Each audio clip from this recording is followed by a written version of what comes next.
Hey, what's up, Facebook? Hop on, but I wanted to share a little conversation I had with one of my clients today. That to lose weight, improve your health, improve your physique, anything plays a major part in that. So, if you're somebody who's trying to improve your nutrition, but you find yourself struggling with the idea, hey, my old man joined, how about that? What's up, Steve-O? If you're struggling with the idea of trying to clean up your diet, trying to eat healthier, there's a really simple thought that has to take place. You got to realize that you already practice some level of restriction on yourself. And what I mean by that is you likely wouldn't have ice cream for breakfast. And once you start to realize you don't have ice cream for breakfast, or you don't have cotton candy, start to ask yourself, why don't you? Why don't you have ice cream for breakfast? I mean, ice cream tastes amazing, so why not? And for most people, it's because ice cream doesn't fit in the paradigm of what they consider to be breakfast. And once, Mina, I eat froyo every other day. Probably not for breakfast. But once you understand that you've already put some parameters around your breakfast, understand all you're trying to do is shift that line a little bit.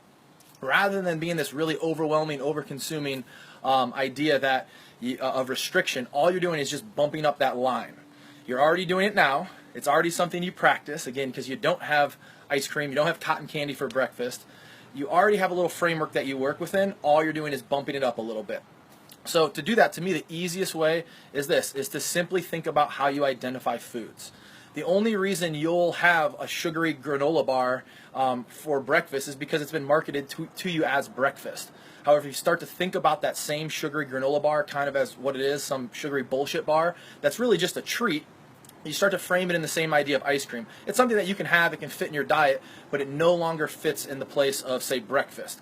And the same thing can go for lunch. Once you start to realize that, something like Jack in the Box, it doesn't fit your framework of what works for lunch, you simply don't have that as an option.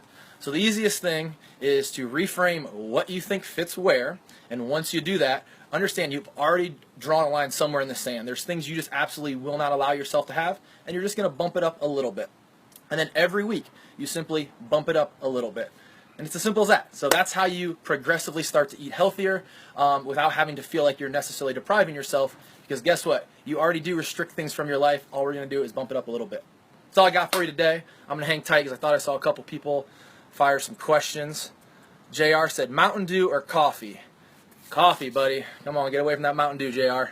And honestly, here's the deal on coffee. If you are only getting through your day because you drink coffee, you're drinking too much coffee.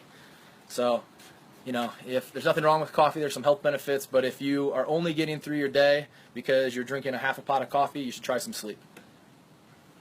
That's all I got. Any questions? I'll hang on here if I got them. Otherwise, I got to run. Pierre says, cookie, cake, ice cream. Those all look good. All right, awesome day. And, no ice cream for breakfast. So see what else you can start to restrict yourself from. All right, later.